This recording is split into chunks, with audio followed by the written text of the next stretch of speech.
My name is Suzanne Norman, and as Mike mentioned, I co-chair along with Mike and Eric, and we are a legacy of Miss Alice Banian.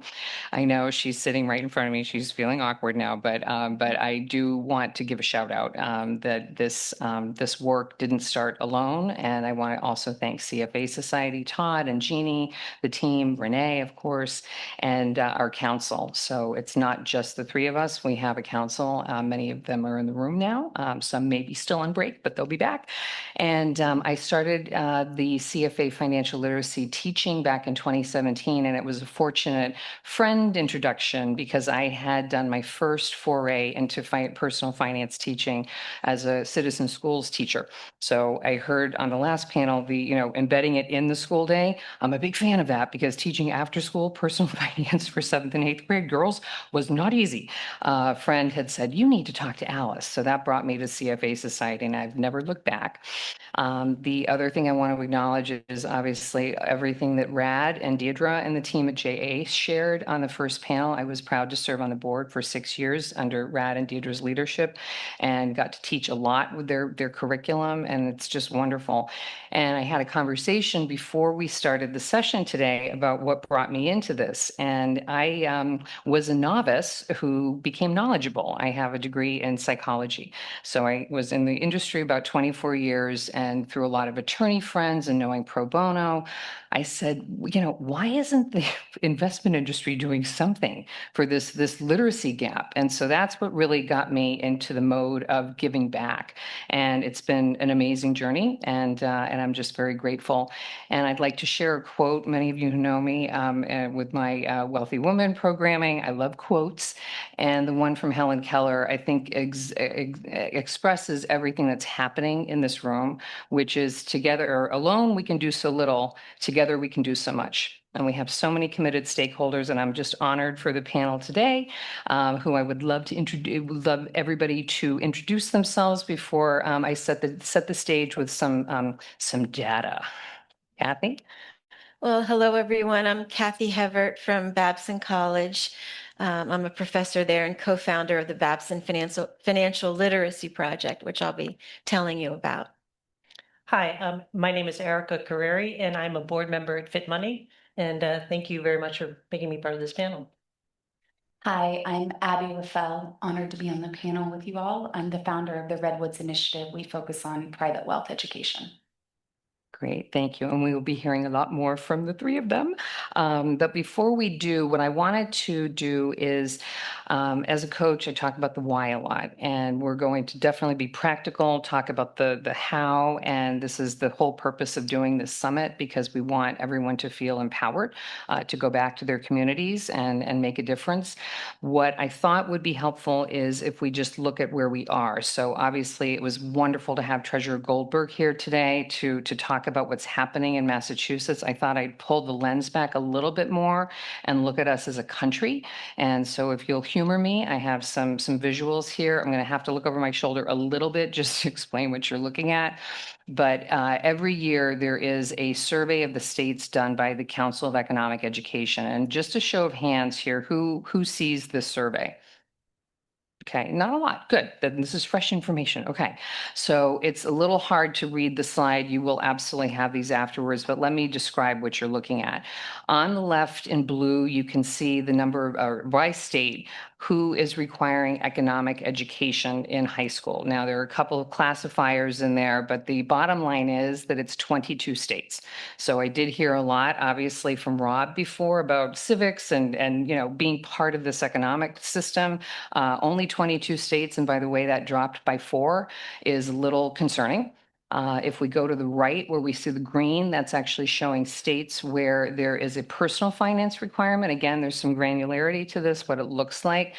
We have 39 states right now that are requiring it. And I guess I'll underscore what Treasurer Goldberg said, which is let's talk to the senators and the representatives in Massachusetts because we do not require it here. Now, we did see the stats go up a little bit, so we have 4 more states since the last 2024 survey. But that's where we stand right now as far as that formal education. Now, we are all taught in our investment careers that correlation isn't, or causation, correlation, they're not always connected. But what I'd like to do is bring some more statistics to you. And this is the FINRA Financial Capability Survey. And maybe I'll see a show of hands. Maybe some more people see this each year. Okay, yeah, a few more. Okay. So I encourage you, it's published every 3 years. This is 2024 data. So there's a couple of things that I'll pull out for you that I think are interesting that they weren't able to capture, but it's pretty sobering when we start looking at the fact that out of these questions, there are 6, only half of the people on average are able to answer them correctly. So that's concerning. And these questions are basic things. So the academics have put them out there. I have them listed here. I know they're very hard to read, but the summary would be compound interest, bond prices, inflation, mortgages, probability. So these are basic skills. And we all know that math phobia is real, right? And I heard that on the last panel. So I think where we can break down barriers is a lot of personal finances, 1 + 1 is 2, right? This is not algebra. This is not high math. This is easier stuff. But the other thing, and Kathy and I were just talking about it because of the work that I do with women's financial empowerment, is looking at the gender aspect of this. And when we look at it right now, we see women on average are answering more or not getting as many questions correct. The thing that I found interesting, though, is most of them are saying, I don't know. So there's a confidence factor here as well, right? So, they're willing to admit if they don't know, but they're still getting it wrong. So this is concerning, knowing how much wealth is transferring into the hands of women. So now I want to go a little granular on the data, and really, because I know it's a little hard to read, all I want to I guess, support and affirm is you wouldn't be surprised that higher education, more income, somebody older, these actually contribute to more right answers, right? The thing that I think is concerning is when we start looking at, who's left behind, and this is not a surprise when we look at JA being an at-risk communities. We see a lot of Black and Brown challenges here when we start looking at this. So things just to keep in mind. One thing that I'm not showing on this, which I thought was interesting, is FINRA also asked people if they had access to financial education. And because these are all age groups, right? So it's not just high schoolers. What they answered was 65% said no.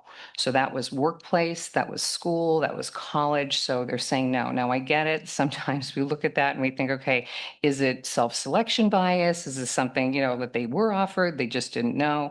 I think that comes back to the inclusiveness, and maybe sometimes there is that barrier. And I mentioned myself going from novice to knowledgeable. I had my first experience in looking at stock tables. It looked like hieroglyphics to me. I did not have that background. And I had a friend who was reading the Wall Street Journal tables. This was in the 80s. And I remember looking at, it was Greek, right? I had no idea. And there was no kind of invitation to bring me in. So these are things that I think about as an educator. So now I'm going to move into something, again, that's a little hard to read, but FINRA is also serving investor knowledge. So I'm not going to go deep into this other than I found it really interesting to look at where the information's coming from. So in the upper left, those of you with good eyes, you can see that there's some slopes happening and that we're measuring age on the x-axis. Essentially, when you're young, you're getting it from friends, family, and colleagues. And there's some data below that makes me very curious about if it's really coming from family, by the way. The other thing that we look at here is the social media. And I mentioned it's a 2024 data set. It was released in 25. We don't have artificial intelligence there. But one thing, back to meet them where they are, is that the number one source is YouTube. So those of you providing this work, this help, filling the gap, that's something to think about. The other thing that, again, back to inclusiveness, when we look at, if people are saying, I just don't feel like I'm an investor, what do those numbers look like? Well, again, it's showing, younger people, it's showing people in Black and Brown communities are feeling that they don't belong. So this becomes another conversation, another point of awareness for all of us, I think. So now I'm going to move us into the New York Fed consumer. And so when I think about the economic gaps that we have in school, when I start thinking about, what's happening when people are adults, when we're, FINRA's surveying and looking at, can people answer these basic questions? How does that translate into real world? And so what we're looking at here is, of course, the consumer debt. And so you can see a trend line clearly. That's not hard to see. We're almost at $19 trillion. So that's almost, double from where we, or triple, excuse me, from where we started the survey data, or they started the survey data in 2003. So the choices that people are making with that lack of education, with not knowing how to answer some basic questions, I don't see a lot of agency, and I certainly am concerned about effectiveness. So this is something that's on my mind as an educator. So then we get to the other kind of, I don't know, I always look at this as sort of the checkup. And so we know how much debt they're carrying. Were these choices made by emotion? Were they made rationally? But one of the real symbols of how they're managing this debt is the delinquency. And so when we look at the delinquency data right here, I'm just going to pull out a couple, and that is the younger set, right? So we're looking at, in the blue, we can see the 18 to 29, excuse me, and then the red line is 30 to 39, and it's creeping up considerably. So they may have made a good decision, they thought, and now they're finding it very difficult to service that debt. So we have a lot of challenges out there, but I follow the golden ratio. And so if I'm setting up a problem, I always offer a solution. And in this case, I'm going to turn to my panelists and friends to offer some of the solutions. So what I'd love to do, since we're our topic of the panel is trends that change how we teach, or what are some of those practical elements that you're deploying, I'm going to move to Kathy and ask you if you could share what Babson is up to. Okay, thank you, Suzanne. You're welcome. So we have developed at Babson a curriculum that is used to teach financial literacy to those in young adulthood up to whatever. So we looked around. Babson is all about lifelong learning, creating great economic and social value everywhere. And obviously our students get financial literacy we're a business school, so they all get basic finance and that knowledge. But we became aware, like everyone is, about the problem, the knowledge gap that exists in financial literacy. And we asked ourselves, is there something we could do about that?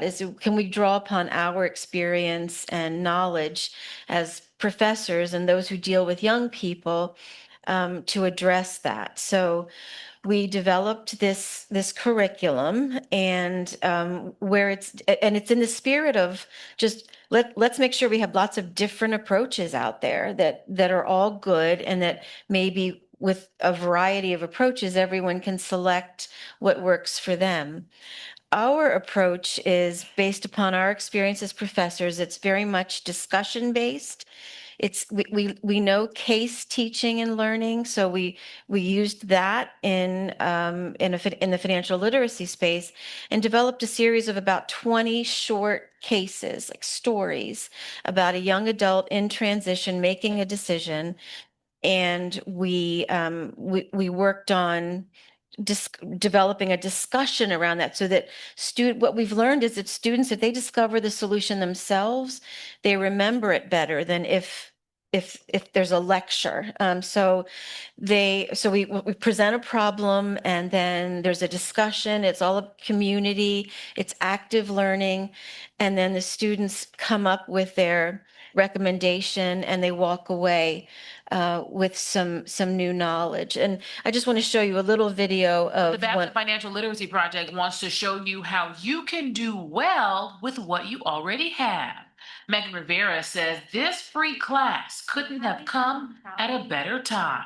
Especially at this point in my life where I want to buy a bigger house with my husband. I want to start a family. I want to travel. I lost my career. I lost my job. I had medical bills coming in. So I really needed that free class. And I was just super thankful that they were able to help. I read books and had a budget planner, but they asked a question at the beginning of each session For example, like who here has credit cards, and we would anonymously answer. Allowing participants to feel in community and not singled out. If I hadn't had this course, I don't know if I would have took a credit card out or utilized cashback bonuses and even understood the way that my money could earn more money for myself passively.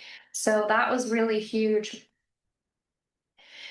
So that young woman is a young cancer survivor, and we worked with her nonprofit, the nonprofit that that sponsored that work, and we worked with a group of cancer survivors. And as you can imagine, when you've been going through treatment and out of the workplace, and your financial life gets completely shaken up, so we were able to work with them and help them learn how some skills that could get them back on track. So that's the type of organization we work with. We partner with Boston Public Library, City Year, a lot of community colleges. We have found that to be a very ripe collaboration for us. Again, young adults at points of transition is where we have seen the most impact. We're all about making our curriculum accessible and making sure that that all you need in order to understand it builds on something Suzanne said. In order to learn from our curriculum is basic math skills and basic ability to read and write in English. We'd love to move into other languages, but so far we've had to be limited by our size. But anyway, that's what's different about our program. And yeah, I guess I'll just move on to Erica. I Unless, have oh yeah, one please. question, Kathy. We had conversations before today, of course, and something that I made note of that I find interesting because Abby and I have worked together, and with my psychology degree, you can imagine that behavioral finance is a very interesting area that I consider interesting, and also emotions drive so many of these financial decisions. You mentioned shame in our I prep call. did. Do you want to talk a little bit about that before we move on? Sure. Yeah. So one of the things we've learned as we work directly and live with a small group of young people is the shame that accompanies their concerns about repairing their financial situations. They don't realize that they're in such good company, that this is something that that a lot of young people either don't know or have already made mistakes in. They feel hopeless.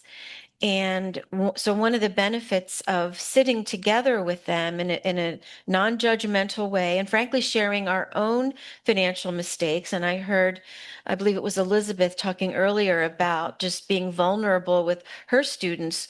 We're vulnerable with our participants about our own financial mistakes. And we never go up there and say, look, we're great at this. We've never made a mistake. It's definitely not true. So, yes, we're very mindful of the shame element and work very hard to pull everybody comfortably into the conversation if we can. Thanks. And I did forget when I asked everyone to introduce themselves, if you could give us a brief reason why you got into this. Yes. So, to be honest, I've been a professor for a long time, and like all professors, you have your research agenda and all those things that you do. But as I got further along in my career, I became much more interested in doing something with my degree and with my Babson affiliation that would help people. I wanted to have an impact outside of Babson, and you can see that we have. I mean, this is a little slide about our impact. And then with Babson supporting me and letting us use all the Babson HR resources and IT resources and things like that, it allowed us to, on basically no budget at all, we have some grant funding, and we were able to take what we already know, build it out, create a curriculum, and have an impact. So it was just about my desire and one of my colleagues, Jennifer Bethel's desire to take what we know and try a different approach and allow there to be another way out there alongside all the others. So, And one more question. And because obviously JA made it very clear that the schools do not pay, one aspect of economic and personal finance education is there a cost to entry? So I wondered if you'd just share Babson's model. sure. So we do charge a very small fee to community colleges and for-profit businesses to run workshops. And we use those fees to supplement free workshops for people like the Boston Public Library and City Year, and so on, and other community service organizations like the young cancer survivor you just met. So, so it's a mixed model, it's a hybrid model, and you know, in our ideal world, we would have enough grant funding to not have to charge anyone. But right now, that's how we make it work, and we operate on a shoestring. But we're really proud of our work. Thank you, Kathy. So Erica, I'll bring it to you. And I did want to note your background. I mentioned that Erica is here today for FitMoney as a board member. FitMoney is in the final phase, I think, of an ED search, if Yes. I'm not mistaken. Okay, so thank you for stepping into that role. When she's not serving on FitMoney's board, I just find your background fascinating. You are a nuclear security program officer, which I think is super interesting. But I know we're here to talk about FitMoney, so I would love you to take the comm and please tell us about the work you're doing in this space. Sure. Should I start by answering why I got into this? I would love you to. Sure. Thank you. So, as the mother of 5 children, it is clear to me that the financial landscape today is far more complex than what I experienced growing up. So, part of the reason I got involved in this is to help them prepare for these new challenges. Second, I think this is saying things that people have said before. You know, smart people can sometimes make very poor financial decisions. I have a friend who has a PhD from Harvard, and for a long time, she was only paying the minimum balance on her credit card, incurring extra fees and damaging her credit rating. So it is clear to me that society is not doing a sufficient job in terms of promoting or making sure that everyone is financially literate. And so I hope that, you know, to help change that. So now getting on to FitMoney. So just starting off, you know, it's interesting to note that studies have shown that financial behaviors and habits develop in children as young as age 7. Core attitudes about spending, saving, and value are shaped as early as the elementary level. This is why waiting until high school to teach financial literacy skills misses critical developmental windows and why early exposure matters. FitMoney is a national nonprofit that was founded in 2016 by a group of concerned parents who recognized that their children were not getting sufficient financial literacy education. Schools do not teach it, and many families are reluctant to talk about money. As we saw, I guess 39 states now mandate it for graduation. Very few teach it at the elementary level, and there isn't any standardization in terms of instruction. For families, talking about money can be difficult at all income levels, causing children to learn behaviors implicitly rather than intentionally. At FitMoney, we have developed a free, unbiased, standards-based, age-appropriate curriculum for students K through 12, including teacher implementation guides, assessments, and parent conversation guides that the children can take home. This material has been developed by educators for educators, and we're proud to say that FitMoney has partnered with schools and organizations in all 50 states. Then COVID hit and everything went online. So FitMoney pivoted and developed supplemental digital offerings for all age groups. For the younger children, we developed a choose your own adventure style game called Super Squad. And for the older children, we developed certificate programs that the students could complete at their own pace. This slide shows you both the in-class and digital offerings by age group. The in-class offerings can be taught in conjunction with other courses, for example, math or social studies classes, while the digital offerings can be done either independently in class or at home. We're particularly proud of our Super Squad game, which has been awarded 4 stars by Common Sense Media. I'd like now to show a short video just highlighting FitMoney's offerings. FitMoney provides free, unbiased digital and in-classroom K-12 financial literacy programs because every student deserves the opportunity to build their own financially fit future.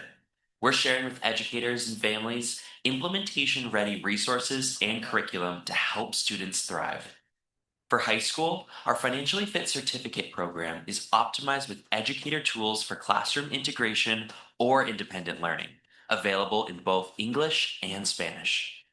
At the elementary level, the Super Squad is FitMoney's gamified Choose Your Journey financial literacy experience, where students across grades K through 6 can practice real-world financial decision-making. Choosing what to buy and what way to pay is important. You should make smart choices about spending money for the things you really need while saving for some things you want. Our in-class curriculum is also available to educators for free. For elementary school, 5 to 6 math-aligned lessons per grade. Middle school, 19 real-life case studies. And in high school, 26 lessons across 4 units. FitMoney has also developed a financial literacy education journey that supports wealth managers as they talk to their clients and families about intergenerational financial planning. This journey builds awareness from an early age and provides avenues for families to have meaningful conversations about money. FitMoney has reached over 200,000 students nationwide to help build and continue financially fit journeys. Visit us at fitmoney.org to explore these programs and find financial literacy resources right for every student. So just to finish up, so most recently, as the video mentions, we've developed a product for wealth advisors and financial organizations to help their clients and their families build financial literacy skills. We call it the financial literacy education journey. It's based on our existing curriculum, so it's age-appropriate, standards-based, and it starts as early as age 5, reinforces learning over time, engages both children and their families, and as the video mentions, provides avenues for parents to start meaningful conversations with their children about money.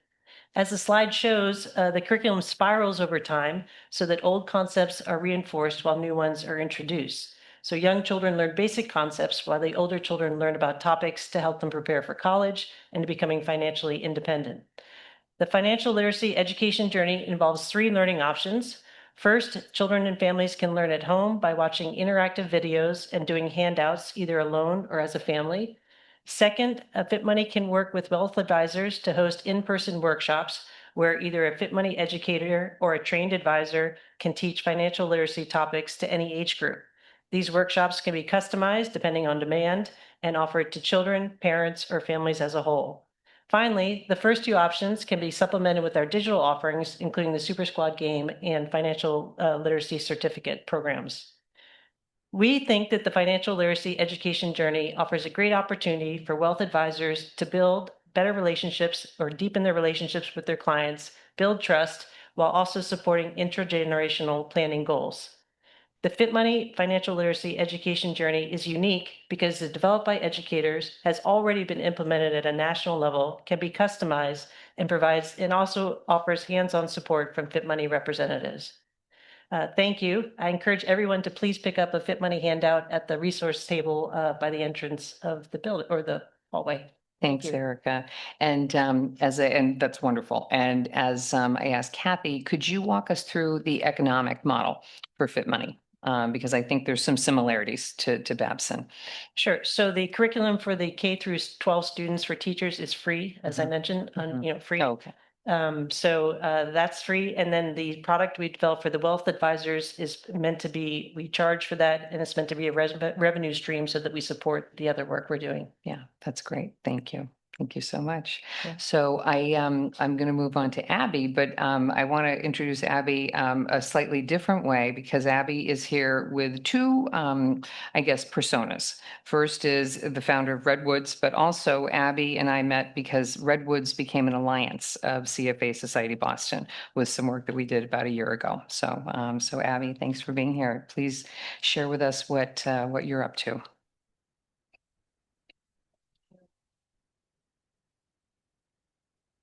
Thank you, Suzanne.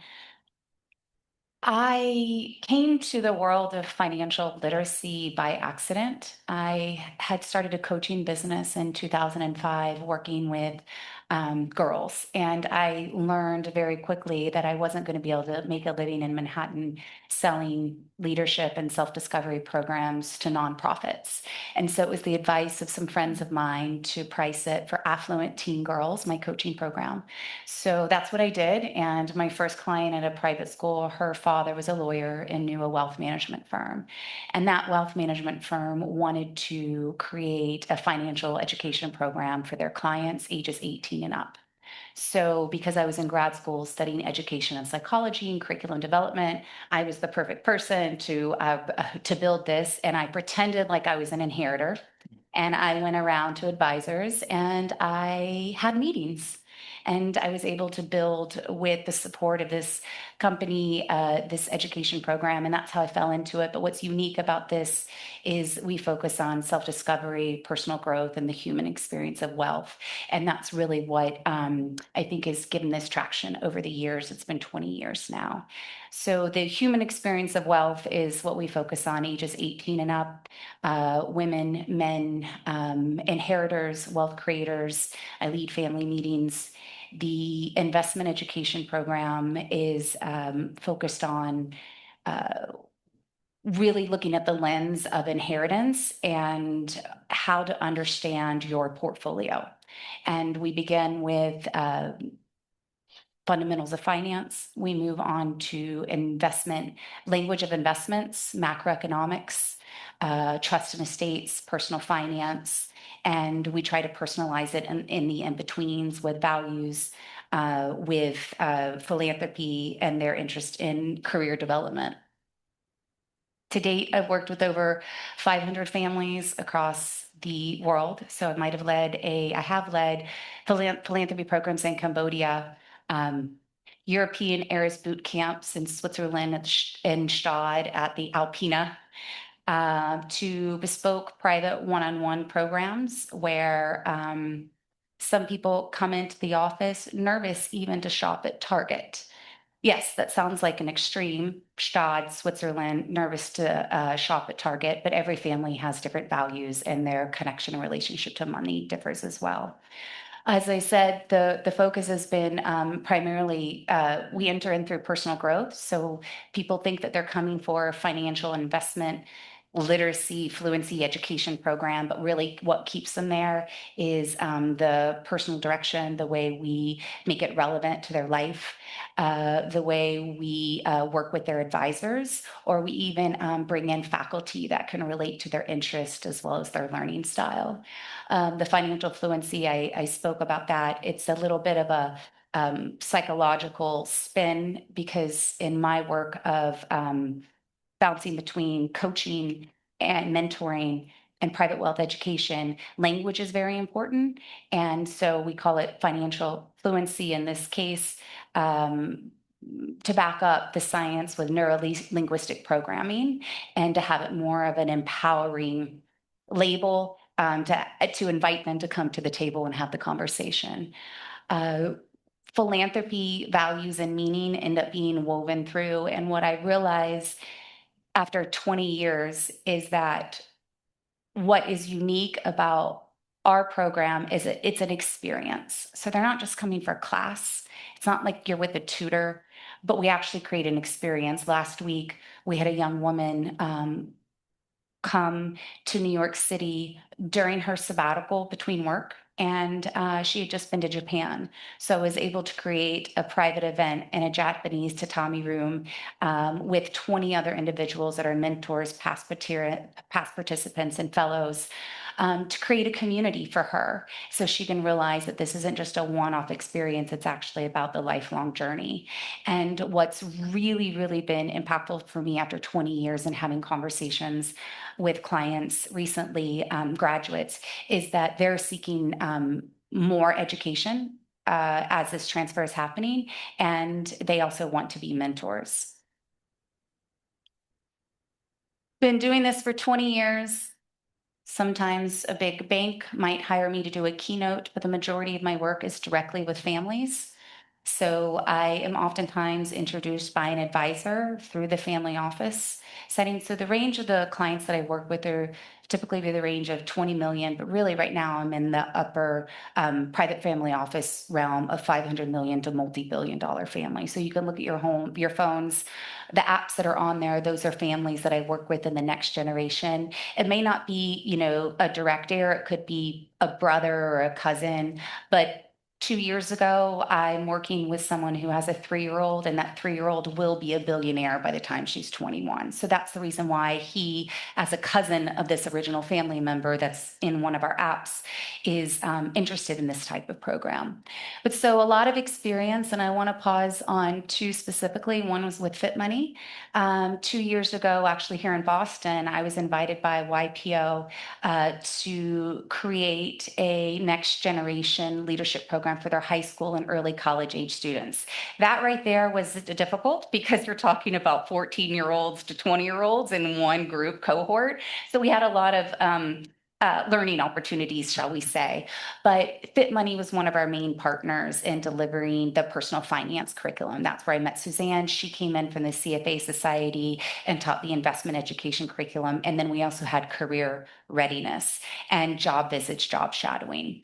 And so that relationship with FitMoney was really remarkable because it was actually, through the budget that YPO gave me, we paid them, I think it was about $3,500 for their time to come in and teach and prep for this organization. And so with that has also been my dream that FitMoney, through my relationships in the advisory world, that more people will know about their organization, Babson, all the others. What is my biggest wish, is asked on an earlier conversation, is that corporate partners that I'm talking to will want to put their money behind this and not just do events for clients, but actually get to where it matters. That's in the breadth of the audience and not just in the depth of the private wealth market. And I also wanted to mention YPO. YPO has brought me in many different cities, and I've had the opportunity to work in Mexico City quite a bit. Also with YPO, bringing in YPO members, both men and women, into prisons in Mexico City. And what was so unique about that in my role is that in this curriculum of the human experience of wealth, I've been able to create a workshop called the blank canvas method, which allows any individual to look at their whole self. So their relationship with others, their community, their finance, their relationship to money, their health, their relationship to spirituality, play and fun. So looking at their whole self and aligning their priorities with their values. And so that curriculum that I was able to create within the private wealth world, because I had time and expanse to go deep with these next gen and their parents when I'm facilitating family meetings, was able to be translated into a workshop that could be offered to anyone. And so YPO brought me in to bring young president leaders into the prisons with parents, because this is what this organization focused on. And specifically what I found out there, and after doing this 5 times, was that at the end of the day, we all care about the same things and we have the same hopes. And that's a better life for ourselves and for our family members, to have a connection to spirit, faith, God, spirituality, community, to be able to earn, live, provide for ourselves, and to even have hope and an expression of forgiveness. And so that was what has been unique for me in paying it forward, is it's been beyond just the private wealth market, that it's been able to translate these common conversations about values to others.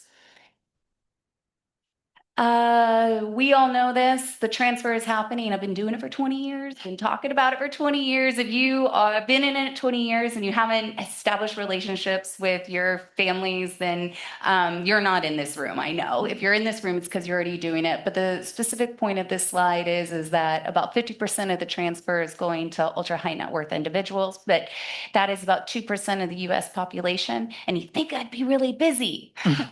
I'm not that busy, because it takes a lot of time and effort and energy, and I would say values forward thinking, to come to a program like mine. It's 2 days in person, it's 5 to 7 hours a day, it's a rigorous curriculum. And so not everybody wants to, talking about the financials, pay $20,000 for a 2-day program, or a retainer of 10 grand or family meetings that are worth 30. I don't make all of that. I have to pay faculty. I have to, rent room and facility. I have to host things, nice events at their level. So you may think that 1 2-day program is a high price tag, but at the end of the day, I do a lot of other things to make this business work. So again, it's happening, and I'm seeing this as I'm going around now to see what's next for the group that I work with.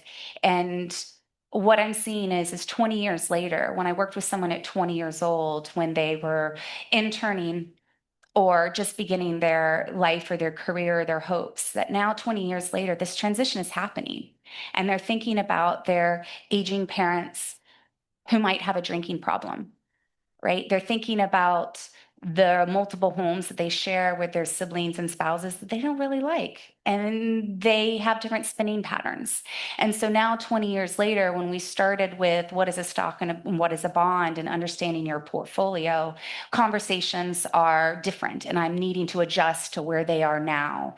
And so that's what I'm building, is the future of a mentorship and fellowship program launched in 2027, where we'll have new participants, so fellows of about 10 to 12 individuals, and then we'll have mentors from the community over the last 20 years, and then we have faculty and other great content to teach based in New York City and the Hudson Valley, and then hopefully year 2 we'll be up here in Boston and the Cape, and year 3 the hopes are Philly and DC. That's all the contacts that I have for building the curriculum, the program.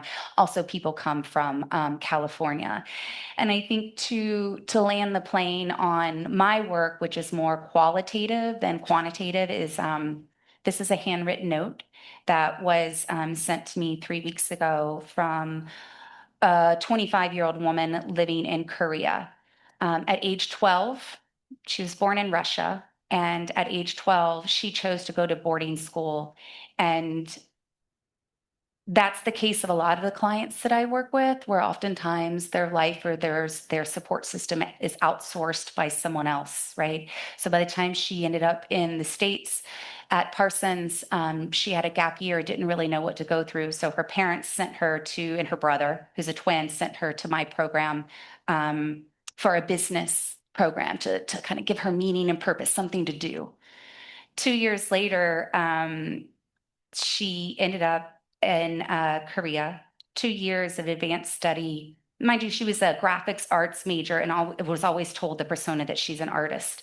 And she asked me to write her letter of recommendation to get into the Ivy League Korea Global MBA program, and she got accepted.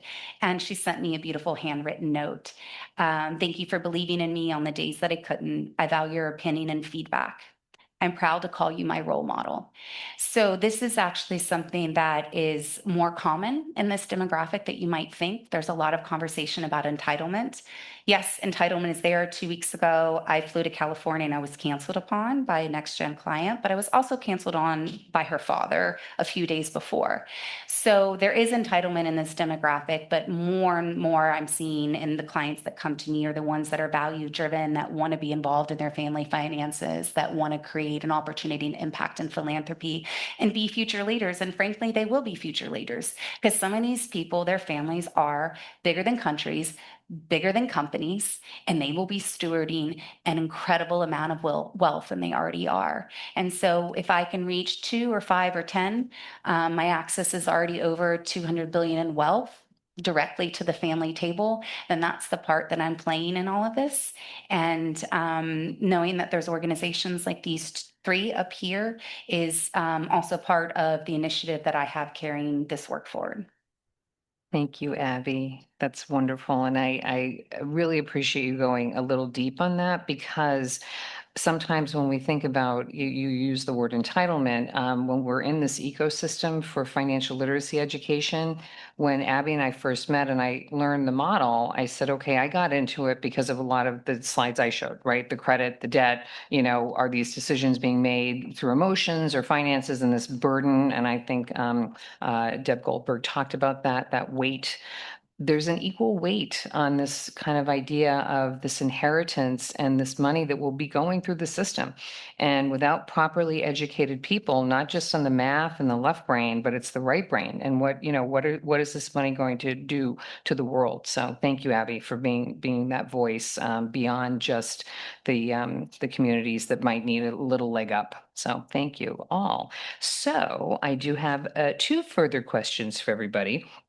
Because back to being vulnerable and sharing, where we've made some mistakes. You can add that too if you want. But the questions I asked everybody to come with, if you had a magic wand, Kathy, what is the first thing that you would do to help improve financial literacy or awareness? Yes.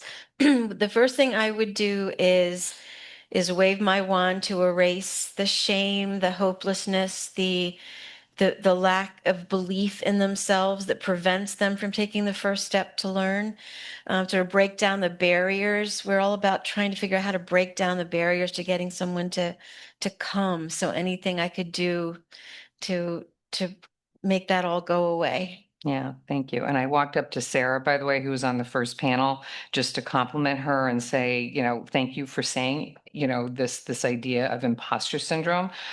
Women have a little bit more of that, not that men don't, but I just wanted to acknowledge to her and she, so anytime we can give an atta girl and atta boy, I think it helps mitigate that. Erica, what are you going to do with your wand? Well, I think this is maybe an obvious answer, but I would just say mandated for graduation in all 50 states. Yeah. And, just make it easier for teachers to incorporate it into curriculum, take away their fear of teaching it, that type of thing. Yeah, and thank you, because that did come up in the other panel, which is we've run into that so often, which is the teachers feel, again, some shame around it. I don't even know how I'm managing my finances. How can I teach children? So thank you for that wand. Abby, what are you doing with your wand? There would be interest in My Money Mondays or Tuesdays or Sundays, but it's where you carve out time, half an hour on a weekly basis to make that a priority in your life to address what you need to do in finance, whether it's learning and watching a video or checking in on your taxes or sending a thank you note for a gift that you've got. There's all different ways to carve out and create awareness and time for your money. Yeah, thank you. Yeah, and those accountability partners, right? Was there someone you trust that you can have these conversations with? So thank you. All right, one more question, and that is, what is your favorite piece of a financial advice that you received or give, or both? Okay. So one of the things we encounter because of our population is we'll always have a few participants who have no debt at all. They're very concerned about having a single credit card. And on the one hand, that's great. But on the other, we want to make them aware that you need to build a credit profile. And so, in order to rent an apartment or get through a background check or any of the good reasons to have a credit profile. And so one of the things, and that since the credit score depends so much on age of credit, the sooner you get a credit card, the better. And with that, though, we acknowledge that it could create problems. So what you do is you get your credit card, and once you're 18, and you put a recurring expense on it, a cell phone bill, say, and then you put the card on auto pay and you put the card in a drawer and you never take it out with you. You never spend with it. You just let it do its thing to build your credit profile. So that's one of the things that we convey. I love that. And you painted a picture and again, when we can teach like this, right? I just pictured like a mushroom, meaning, just keep it in the dark. Yes. Keep it in the drawer. I love that. I love that. Thank you. Erica, how about you? Best advice you give or get, or both? Well, I would just say people, especially young people, need to be very wary about where they get their financial advice. There's a lot of bad sources. There's just a lot of sources, and a lot of the sources are very bad. And while it's much easier these days to spend money, I mean, you just take your phone and you flash it. It's very easy. It's also easier today to get very bad information. Yeah, and that slide that came from FINRA showing the sources of information, and again, they couldn't even in 2024 track AI. So yeah, thank you, Abby. find a money buddy Mm. or build relationships with a mentor advisor in your life, especially with the next gens that I work with. I really encourage them to build relationship with their team members. There's so much that they can learn from, and it's not just once a year. Really be intentional about your ask and follow through, and even have them be accountability partners for you. So a money buddy, or find a mentor. I love it. Thank you. And I'll answer my own question, and that's a perfect segue. I did this last year with a group that I was leading, and it was Financial Literacy Month. It was April. And we, at the end of a meeting, I said, we're just going to have a little share time, and it's Financial Literacy Month. And thank you, Jim, if Jim's still here, who uses the calendar, money conversation calendar from CFA. But what I found fascinating with the normalizing, meaning everybody has wisdom in this space, the question was, what's the best piece of financial advice you give or get? We could have talked for hours, and it went everywhere, right? It went everywhere, but everyone knew each other. There was some trust, but it was just amazing to hear all the wisdom in the room. And these are not financial literacy teachers. There's not necessarily people in the investment community. So I think normalizing it and having those money buddies and the family finance meeting, where it becomes sort of, I hate to say background, but it just becomes normal. And then the next piece of advice or the next question I'll answer for me is have a budget. And Erica, you made me think of it too, because of this cashless society that we live in, and we look at the debt numbers. How much of that debt was buy now, pay later? Meaning that's a soft credit pull. Like this is, I, don't want to spend too much time on buy now, pay later, but if you're not paying attention to it, please do. But have a budget. When surveys are done, only about a third of people have a written budget. And as a coach and people that know, like if you put it down in writing, it's different. And it's also tracking that inflow and outflow. And it connects to one of my other favorite quotes I use all the time, which is, when we think about how are you going to get to where you want to go unless you know where you are, and the budget becomes foundational for that from your financial life. And Eleanor Roosevelt is famous for saying it takes as much energy to wish as it does to plan. And a budget is pretty simple, right?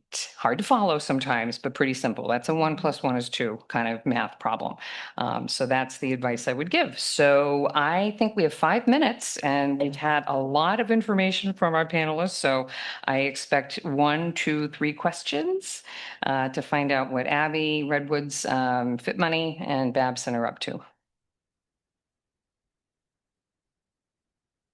Everybody's shy. Oh, good. Thank you, Sean. Oh, yeah, actually, I think Renee's coming up. Sorry.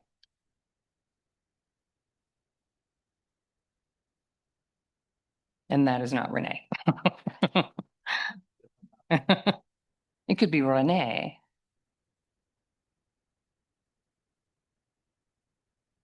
Great presentation. Thank you. I think, Abby, you're the one that mentioned just the importance of starting early and kind of the benefits of starting before high school, say. I'm just wondering could you elaborate a little bit more on what the research says there and just kind of the impact of starting a little younger? I might have to turn that over to my esteemed colleague, Kathy. Can you speak to that? Yeah, research that says financial habits are formed around the age of 7. There's new emerging research that says it may start even earlier than that, precisely for what we're talking about. We're now in a cashless society. Kids think that, money comes out of your phone, or, you just yell at Alexa and you wave your palm over, over the little pad. So it's becoming harder and harder to teach children about finance. You no longer roll your coins in those little tubes and carry them to the bank. Everything's virtual. We started FitMoney about 10 years ago when this was just beginning. So, our first few lessons were on counting coins. That's something that kids can't relate to now. So starting early and teaching them about making decisions when you're shopping or even when you're online shopping, going through those kind of exercises and then teaching them important skills like that from an early age is really critical, because you are building those skills. It's like, I just want this, and I just yell at Alexa, I tap my phone, I grab my mom's phone. And that's why we started this financial literacy education journey. At all the time. We originally created content for schools K through 12. This was 10 years ago, and we encountered a lot of the barriers that we heard about on this panel and the previous panel. Teachers said, I don't even invest in my 403B. I don't balance my checkbook. You can't possibly ask me to teach this. And we're like, we have all the handouts. We have the teacher prep. We have all the notes. It's all fully baked. You really, you're all set. And they still, had a hard time. And then there's also the issue of time, et cetera. During COVID, we're like, well, that's the end of us. But then we thought we have all these great resources. And so we turned them into digital resources. And then we eventually turned all of this more recently into this financial literacy education journey. We're really excited about it because it is a way of you're taking this to your clients and their families and offering them multiple means, digital, conversations at home, lessons with us in person or over Zoom if they'd like, but to really start early and simply. It's just a few lessons, needs versus wants when they're little, and it gets increasingly complex. So yeah, so long answer to your question, but yes. Sorry, that's loud. I wanted to add to that, Gabby. My niece is going to be 8. I don't think there's a lot of financial literacy education happening in a household. My brother's a teacher. I wonder why, but anyway, this is a question actually, but I thought the next time I go out with her, because she always wants me to buy things, and the house has boxes arriving like everybody's house, I'm sure, every day, and back to the magic of money. She probably has conservatively 500 stuffed animals. And so I did the math with her, and it wasn't computing. So then the idea was each time we go out, I'm going to give her a $20 bill, and that's her money. A friend of mine said, no, $1 bills. So I wonder if anyone's done that, but that's my new little auntie project with my niece, because it's concerning. It's very concerning. So thanks, Sean, for the question. Any other questions before we go on a break? Andrew. Thank you, and thank you all for coming and putting together a great panel, Suzanne and Mike and everybody else with the FinLit Council. My question is, when we're hearing about teachers and we're hearing about mandates and things like that, and hearing from JA's perspective, and they've got 9 people here and 3 people there and 5 people over there, and hearing Elizabeth from Lawrence, and I can tell you that my mom's a teacher, or was a teacher, father was a principal. Has there any thought of building the infrastructure to support the teachers in the different things that can actually be scalable, that can be looked at to be built from one community to another community, to make it, of course, if we want to do things by community, then state by state? Is there a thought, or is there anything out there about the actual infrastructure to support different teachers in different communities at different age levels? It's a great question. I will go to Kathy and Erica. Anyone? Rad, you're still here? Because I'm hearing, if I can translate a little bit, teacher boot camp to get over the shame and the inauthenticity, meaning who am I to teach these kids if I can't run my financial life? Any data? I don't have data, but sorry, or anecdotes. But FitMoney does provide teacher implementation guides, as Kathy said. It's everything. So it's laid out there for the teachers, and if they take the time to go through it, it's sort of holding their hand and helping them, go through the lessons at every age group. But I think it's just hard. We also provide support in terms of professional development. So if a teacher wants to talk to a FitMoney educator, they can do that. If they want to customize a lesson, we can do that also. So we provide lots of avenues for the teachers to do that. It's just sort of, I think our barrier is just getting in there in the first place. Okay. And I think we're at time. So great question. And we have a great audience here in the room, online. So if anyone has any ideas for that solution, I know that's important. So thank you, Kathy. Thank you, Erica. Thank you, Abby. And we'll take a break and then we have our last panel. Thank you.